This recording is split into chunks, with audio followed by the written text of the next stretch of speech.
बोलूँगी कि इस जर्नी के लिए मुझे बिफोर 3 मंथ पहले ही मुझे ये सब सेट करना पड़ा। मेरे बहुत सारे ऐसे सेशंस हुए हैं जो मुझे मिसेस इंडिया आईएनसी के थ्रू मिले।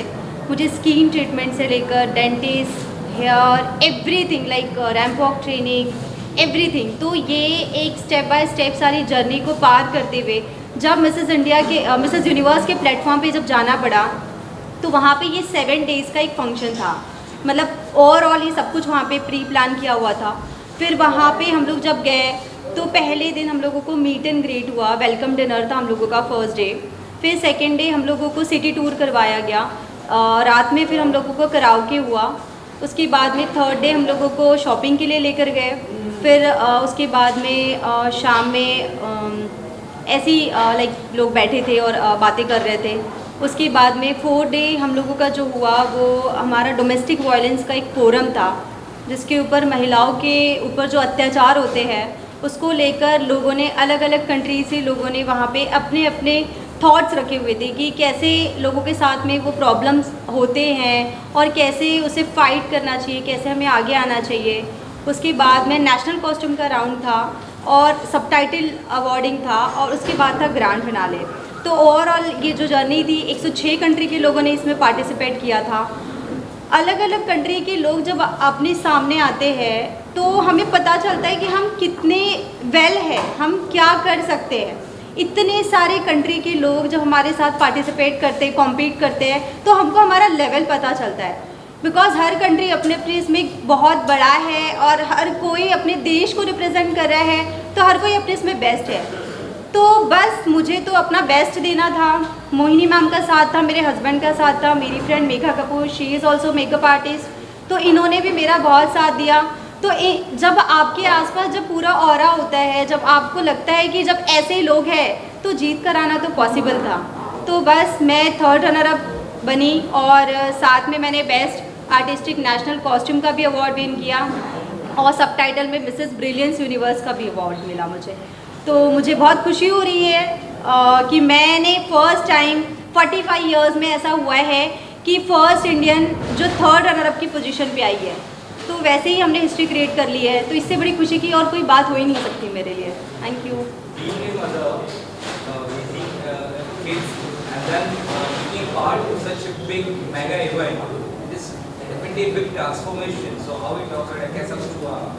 यस यस, एक्चुअली मेरा एक बेटा है 7 ईयर का। तो एक्चुअली उसने ही मुझे इसके लिए बहुत ये किया है कि मम्मा वो मतलब ऐसे लोगों को बोलता था कि मेरी मम्मा तो प्रिंसेस है। तो एक दिन ऐसे ही हुआ कि बाजू की हमारी एक आंटी आई और वो मुझे देखने लगे, तो बोले कि आपका बेटा बोल रहा है कि मेरी मम्मा प्रिंसेस दिख रही है, आप चलो प्रिंसेस को देखने के लिए। तो वो आए, उन्होंने मुझे देखा, तो उन्होंने मेरे बेटे को कहा जब वो 2 साल का था कि हाँ वाकई आपकी मम्मा तो प्रिंसेस है। तो फिर उसे ऐसा लगा कि मम्मा प्रिंसेस तो क्राउन पहनती है, मतलब आजकल के बच्चे तो इतने स्मार्ट है कि उनको सब कुछ समझ में आता है। तो ये सेड कि मम्मा प्रिंसेस तो क्राउन पहनती है, तो आप क्राउन पहनो। तो मैंने कहा बेटा क्राउन ऐसे नहीं पहना जाता है, क्राउन के लिए ना प्रॉपर एक स्टेप होती है कि आपको एक पेजेंट करना होता है, उसमें आपको क्राउनिंग किया जाता है, तो आपको उसकी वैल्यू तब ज़्यादा अच्छे से समझ में आती है। तो उसने मुझे बहुत ये किया, पोक किया, मम्मा आप जाओ आप करो। तो एक 2 साल का बच्चा जो अपनी मम्मी को इन सब चीज़ों के लिए इंस्पायर करता है, तो ऑब्वियस है कि आपको एक लगता है कि एक स्टेप पे कि हाँ हमने ये करना चाहिए। तो बस उसने मुझे पोक किया, मेरे फैमिली वालों ने सपोर्ट किया। मेरी एक डॉटर भी है 3 साल की। तो ये मेरे बच्चों को देखते हुए मुझे ऐसा लगा कि मुझे करना चाहिए। आज मेरी बेटी 3 साल की है, बट वो मुझे बोलती है मेरी मम्मा मिसेस यूनिवर्स बन के आई है, मम्मा मुझे मिस यूनिवर्स बनना है। तो मुझे बहुत प्राउड फील होता है कि बच्चे अपनी माँ को देखकर जब सीखते हैं तो उनको कुछ लगता है कि हमें आगे कुछ करना चाहिए और हमें आगे बढ़ना चाहिए और अपनी मम्मा जैसे बनना चाहिए। तो मेरे बच्चों के साथ में ये जो भी जर्नी थी बहुत अच्छी थी। बच्चों को छोड़कर जाना इतना आसान नहीं होता है, लेकिन अगर घर में आपके सपोर्ट है तो डेफिनेटली आप ये सब चीज़ें कर सकते हो और ये चीज़ें बहुत इजी हो जाती है। और साथ में पति का साथ होना सबसे इम्पॉर्टेंट होता है। अगर आपका हस्बैंड आपका बैकबोन नहीं हो सकता तो आपके लिए शायद थोड़ा मुश्किल हो सकता है, बट पति का सपोर्ट और फैमिली का सपोर्ट, बच्चों का सपोर्ट, बहनों का सपोर्ट, इन सपोर्ट की वजह से शायद मैं ये खिताब जीत कर आ पाई हूँ। आपका बहुत स्वागत है। ये जानना चाहूँगा you are the backbone, like पूरा इवेंट ऑर्गेनाइज करना इतना बड़ा, वो भी इंडिया के बाहर, हाउ इज इट पॉसिबल, किस तरह से पॉसिबल और कितना मुश्किल है इस तरह से? सबसे पहले तो आप सभी का मैं स्वागत करती हूँ। थैंक यू, आप सभी समय निकाल के यहाँ पर आए। और बैकबोन, रीढ़ की हड्डी जो बोली जाती है उसके पीछे एक कारण होता है, वो एक सबसे बड़ा सपोर्ट होता है। कोई इवेंट बोलो या कोई डेलीगेट बोलो या कोई टीम मेंबर बोलो, तो वो मेरा रोल है। और जहाँ तक बात इंटरनेशनल जाकर काम करने की है, अगर आपने मेरा इंट्रोडक्शन सुना होगा तो मैंने मेरी मैनेजमेंट की पढ़ाई लंदन से ही की थी। तो इंटरनेशनल जाना मेरे लिए एक्सपोजर लेना ही है, मेरे लिए ज़्यादा बड़ा चैलेंज नहीं होता। चैलेंज होता है कि वो कंपटीशन को एज ए इंडियन फेस करना, क्योंकि जैसे कि जोया ने कहा 106 कंट्रीज़ ऐसे कंपटीशन में पार्ट लेती है। वहाँ पर हमें इंडिया का झंडा लहराना ही है, इंडिया को गर्व महसूस करवाना है। ऐसा एक भी गलती से कोई कदम नहीं उठाना जहाँ पर हमारी आंखें झुक जाए या फिर भारत का नाम वो हो जाए, ख़राब हो जाए। तो उसी जद्दोजहद में हम लगते हैं। शायद जो हमारे इंटेंशन रहते हैं, ठीक है, पर्सनल इंटेंशन तो रहते ही हैं कि हाँ हमें क्राउन जीतना है, हमें टाइटल लाना है, पर उससे बड़ा जो हमारा इंटेंशन है वो है भारत का नाम रोशन करने का। शायद ये जो इंटेंशन है, ये जो देशभक्ति की भावना है, ये हमसे सारे चैलेंजेस ईजिली पार करवा देती है। तो हाँ, ऐसे हो जाता है। कितना चैलेंज था, किस तरह तैयारी की आपने के बारे में बताया कि कैसे शुरुआत से? जी हाँ, मैंने अभी बताया आप लोगों को कि ये बहुत चैलेंजिंग था, बिकॉज 106 कंट्री के लोग अगर पार्टिसिपेट कर रहे हैं तो ऑफकोर्स हर कोई जीतने के लिए आया हुआ है, हर कोई अपने देश के लिए मतलब ट्रॉफी लेके जाना है, हर किसी को क्राउन चाहिए, हर किसी को शैश चाहिए, तो हर कोई अपने आप में बेस्ट था। तो ये बहुत बड़ा चैलेंज था, बिकॉज हर देश का अपना नेशनल कॉस्ट्यूम था और हर कोई अपने आप में खूबसूरत दिख रहा था। बट वो तो जजेस के ऊपर होता है कि आपने कैसे उसे कैरी किया है, आप उसे कैसे, आप उसके साथ में उसके पीछे की स्टोरी क्या है, तो ये सब चीज़ें देखकर ही वो चीज़ें डिसाइड होती है। तो मैंने अभी जैसे ही आप लोगों को बताया है कि ये एक लाइक 7 डेज़ का एक फंक्शन होता है जिसमें सारा सब कुछ करवाया जाता है, नेशनल कॉस्ट्यूम एंड ऑल, सारे राउंड्स होते हैं, सबटाइटल अवॉर्डिंग, डोमेस्टिक फोरम। तो मैं आपको एक चीज़ और बताना चाहूँगी, डोमेस्टिक फोरम इट्स लाइक कि जैसे घरेलू हिंसा के ऊपर जैसे बात करते हैं, हर कोई इस पे बात करने के लिए कतराता है, लेकिन वहाँ पे ये जो हमको स्टेज मिला था डोमेस्टिक वायलेंस के लिए, तो ये बहुत बड़ा स्टेज था। बिकॉज मुझे ऐसा लगता है जो मैंने किया था मेरा था सेल्फ डिफेंस। तो मुझे ऐसा लगता है कि आने वाली हर पीढ़ी ने अपने बच्चों को सेल्फ डिफेंस सिखाना चाहिए। तो मुझे ऐसा लगता है कि शायद मेरा ये जो ये था एक मेरा जो टॉपिक था, ये सबसे अलग था, बिकॉज हर कोई अपने बारे में बता रहा है, अपने घर के बारे में बता रहा है, अपने पति के बारे में बता रहा है, अपने फादर के बारे में बता रहा है, कोई आस पड़ोस के लोगों के बारे में बता रहा है, बट ये कोई नहीं बताना चाहता कि इसका सोल्यूशन क्या है। तो मुझे ऐसा लगता है कि इसके लिए सबसे बड़ा जो सोल्यूशन है वो है सेल्फ डिफेंस का। तो मुझे ऐसा लगता है कि बच्चों को, आने वाले अपनी पीढ़ी को, हर माँ बाप ने अपने बच्चों का सेल्फ डिफेंस की एजुकेशन देना ही चाहिए, सेल्फ डिफेंस उन्हें सिखाना ही चाहिए। तो बस मेरा भी कुछ ये भी था, तो शायद जजेस को हो सकता है वो चीज़ें अच्छी लगी होगी। तो बस मैंने ये सब किया, ये जर्नी बहुत अच्छी थी मेरी ओवरऑल, और बाकी तो आप लोगों के सामने मैं बैठी हूँ। आपसे ये जानना चाहूँगा, आपने इंडिया का नाम इंटरनेशनल प्लेटफॉर्म पे काफ़ी गौरवान्वित किया है, इससे पहले भी आपने काफ़ी कुछ किया है, आप एक ट्रेंडसेटर बनती जा रही है, कितना कुछ प्राउड फील होता है ऐसे इंटरनेशनल लेवल पर लेकर जाना है, इंडिया का नाम बताया। मतलब बोलते हैं ना कि ज़िंदगी सफल हो गई ऐसा महसूस होता है। 2016 में जब मैंने मिसेस इंडिया में पार्ट लिया था, तब तो मैं मिसेस वर्ल्ड का क्राउन जीतकर इंडिया में नहीं ला पाई थी, पर मेरा सफ़र, मेरी जर्नी तभी ही शुरू हो गई थी। 2016 से मेरी मेहनत जारी थी और हर दिन मेरी यही कोशिश थी कि इंटरनेशनल क्राउन इंडिया में आना चाहिए। इसलिए नहीं क्योंकि मेरी ज़िद थी, पर इसलिए क्योंकि मुझे पता था कि भारत में हर वो खासियत है, हर वो कैपेबिलिटी है कि भारत हर एक ताज पहन सकता है। वहीं से मेरा सफ़र शुरू हुआ। नवदीप कौल जब मिसेस वर्ल्ड गई थी, तब नवदीप कौल ने बेस्ट नेशनल कॉस्ट्यूम का अवार्ड जीता। उसके बाद चाहत दलाल जब मिसेस गैलेक्सी के लिए गई, तो चाहत दलाल हमारा मेन विनर मिसेस गैलेक्सी का क्राउन जीत कर आई, जो पहली बार इंडिया को मिला। सरगम कौशल गई, सरगम कौशल ने भी मिसेस वर्ल्ड का क्राउन जीता। और आप सभी आए थे, आप हर बार आए थे, और आज जब जोया मिसेस यूनिवर्स का 3rd रनर अप का क्राउन जीत कर आई है, फिर से आप आए हो, हमें सहारने आए हो, हमारा स्वागत करने आए हो, तो आप लोगों का सपोर्ट भी बहुत अच्छा लगता है, बहुत मेजर रोल प्ले करता है।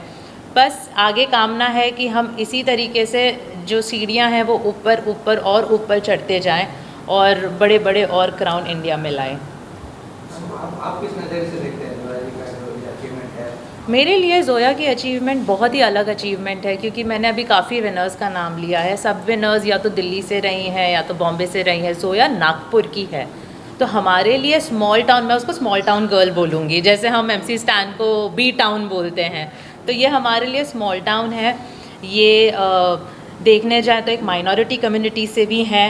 ये इनके फैमिली में या इनके कम्युनिटी में अलग तरीके के रेस्ट्रिक्शंस होते हैं।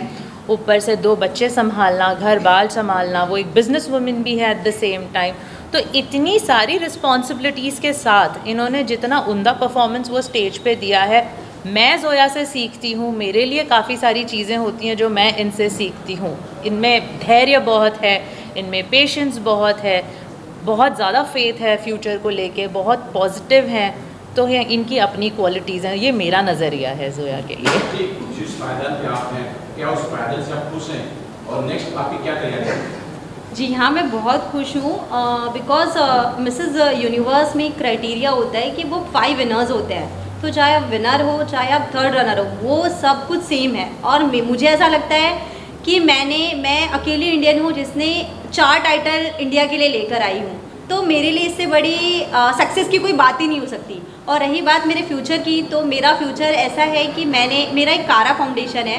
मैं एक फाउंडेशन की ओनर हूँ। मैं मेरा फाउंडेशन चलाती हूँ जिसमें मैं malnourish kids, under privilege kids और उसके बाद में विडोज़ के लिए मैं वर्क करती हूँ। साथ ही मैं ओल्ड एज पीपल के लिए वर्क करती हूँ। तो मुझे ऐसा लगता है कि यही काम है जो मैं आगे करना चाहती हूँ। मेरा बहुत जल्दी मेरा प्रोडक्शन हाउस लॉन्च होने वाला है जिसमें मैं एल्बम सॉन्ग्स वगैरह बनाना चाहती हूँ। मैं ऑलरेडी मेरा एक मीडिया है, मेरा INVCN न्यूज़ चैनल है जिसकी मैं डायरेक्टर हूँ। और हम लोगों का खुद का नागपुर मेट्रो समाचार न्यूज़पेपर चलता है। बस यही मेरे मोटोज हैं। आप इंटरनेशनल पे परफॉर्म कर रहे हैं, आज बड़ी खुशी की बात है, ऑस्कर जो है इंडिया में आ रहा है, तो इसके लिए कोई फिल्म बनाएंगे, ऐसा कुछ करेंगे जो एक और अवार्ड है? ज़रूर, मतलब आपने बोला है तो मैं ज़रूर इसके बारे में सोचूंगी। मुझे लगता है कि छोटे टाउन में से ही बड़ी बड़ी कामयाबी निकलती है। बस उसे तो देखने की, तराशने की ज़रूरत है। हम आप कितना प्राउड फील करती है तो ज़ोया जी जो 3rd रनर थी, क्या कहना चाहेंगे? बहुत से सबसे पहले तो आप सभी को मेरा नमस्कार। मैं मेघा कपूर अमेसर और से एक इंटरनेशनल सेलिब्रिटी मेकअप आर्टिस्ट हूँ। आज तक बहुत सारी सेलिब्रिटियों को मेकअप दिया है लाइफ में, करीबन 25 से 30 सेलिब्रिटियाँ, महिमा चौधरी, काफ़ी ऐसी बड़ी बिग सेलिब्रिटीज़ को मेकअप दिया, करिश्मा तन्ना, बहुत सारी हैं। पर जो प्राउड की बात बोले तो जब इंडिया के लिए आता है ना, जब इंडिया के लिए जाना है हमको कुछ करने के लिए, तो मुझे ऐसे लगा कि जब मैंने इनको काम दिया, हमने सोचा था कि होगा कुछ, जो भी होगा अच्छा होगा, क्योंकि हर कोई जीतने ही आया था वहाँ पे, हर किसी को ताज चाहिए था। जब हम इनको काम दे रहे थे तो मुझे ऐसे लग रहा था सारी फॉरेन कंट्रीज़ की एक से एक बहुत खूबसूरत सी वहाँ पे आई थी। और हमारा जो इंडिया का जब मैं स्किन देख रही थी ना, तो मैंने बोला नहीं, एक कलर में चेंज नहीं कर सकती। फॉरेन कंट्री के कलर को देख के अगर मैं मेरे इंडिया के कलर को चेंज कर दूंगी तो कहीं ना कहीं मैं नुकसान में चली जाऊंगी। मैंने बोला नहीं मेघा, आप इस 27 साल का जो अनुभव है आज आपको वो यहाँ पे चलाना है। तो हमने इंडिया की स्किन को बिल्कुल भी कुछ भी गोरा नहीं दिखाया, गोरा नहीं दिखाया। जो डस्की स्किन है, जो नेचुरल कलर है, उनको एज इट इज रखा। तो जब वो 25 में शायद खड़ी थी, अलग ही दिख रही थी ज़ोया। 25 जब टॉप वहाँ पे आ गए, उनमें से सिर्फ ये आप जूम करके देखिएगा, उसमें सिर्फ ये अकेली बहुत खूबसूरत सी, एकदम ऐसा लग रहा है कि भारत माता खड़ी है। टॉप 5 में भी जब टॉप 5 का भी नाम लिया तब ज़ोया अलग ही दिख रही थी। उसका स्किन कलर, क्योंकि सब बहुत ऐसे गोरी गोरी दिख रही थी, ज़ोया अलग सी ही दिख रही थी। हमें बहुत खुशी हुई इनको काम देने में। और जब हिंदुस्तान का झंडा हमने लहराया हम तीनों ने, तो सर शब्द नहीं है। जो लोग आपको देख रहे हैं अभी, मिसेस हो या मिस हो, और क्या कुछ मैसेज रहेगा उनके लिए जो कुछ मैं इनसे करना चाहते हैं, पता चलता है? आप बोलो, तुम बोलो। नहीं, आप लोगों को बोलना मैं यही कहूँगी मैं भी बोलूँगी कि मैं हमेशा यही मैसेज देती हूँ कि मैं भी एक बहुत ही नॉर्मल मिडिल क्लास लड़की थी और ज़ोया भी एक बहुत ही नॉर्मल मिडिल क्लास लड़की थी। जैसे आपके घर पे है, जैसे आप हो, जैसे आपकी पड़ोसी है, हम वैसी ही हैं। पर बस हमने हिम्मत नहीं हारी, हमने अपने सपनों पर पूरा भरोसा रखा और हर एक दिन अपने सपनों की तरफ एक छोटा कदम ही सही लिया और इस वजह से हम यहाँ तक पहुँचे हैं। बस यही कहूँगी कि अपने सपनों पर पूरा भरोसा रखना चाहिए, खुद पे पूरा भरोसा रखना है और आप वहाँ पहुँच सकते हो जहाँ आप पहुँचना चाहते हो। हाँ, मैं आपको कुछ बताना चाहूँगी। जैसे आपने पूछा है कि आपको मिस एंड मिसेस के लिए कोई एक मैसेज देना है, तो मैं अपनी ही एक स्टोरी बताती हूँ कि मैं जब छोटी थी मेरी मदर को 4 बच्चे थे, तो 3 बच्चे मेरी मम्मा के ख़त्म हो गए। मेरे 2 जो भाई बहन थे वो बचपन में चले गए। उसके बाद जो बड़ा भाई था मेरा वो 30 ईयर्स की एज में चला गया, यानी आज उसको 7 ईयर्स हो गए। तो मैं जब मेरी मम्मा जब प्रेग्नेंट हुई तो मेरी मम्मा ने सोचा कि मेरे पापा थोड़े से अल्कोहलिक थे, तो मेरे पापा को ऐसा लगा, मम्मा को ऐसा लगा कि शायद मेरे पापा हमारी परवरिश नहीं कर पाएंगे। तो मेरी मम्मा को लगा कि मैं अबॉर्ट कर लेती हूँ। मेरी मम्मा 3 बार मुझे अबॉर्ट करने गई, लेकिन नहीं हुआ। तो वो 3 बच्चे तो चले गए, जिसको अबॉर्ट करना चाहती थी वो बच्ची आज उन्हें इतना प्राउड होता है कि मेरी बेटी ने आज हिंदुस्तान का नाम रोशन किया है, जो आज तक मिसेस यूनिवर्स के प्लेटफॉर्म पे कभी नहीं हुआ। तो मुझे इस चीज़ पे बहुत प्राउड है और हर मिस और मिसेस को मेरा ये मैसेज है कि अगर आप कभी भी आपको लगता है कि आपको ये स्टेज पे आके खड़ा होना है, आज आपको अपनी जर्नी स्टार्ट करना है। जर्नी स्टार्ट करने के लिए कोई एज नहीं होती, आप किसी भी एज में अपनी जर्नी स्टार्ट कर सकते हो। आप मिस हो, मिसेज हो, आपके अपने सपने हैं, आप अपने सपनों को देखो, आप क्या कर सकते हो। चाहे वो ब्यूटी इंडस्ट्री हो, चाहे वो कोई बिजनेस हो, चाहे वो एक सॉफ्टवेयर इंजीनियर हो, चाहे वो हार्डवेयर इंजीनियर हो, कोई भी हो। बस लड़कियों ने अपना एक अस्तित्व बनाना है, एक स्टेप लेना है और अपने लिए काम करना है और अपने नाम को रोशन करना है। बस मैं इतना ही कहना चाहूँगी।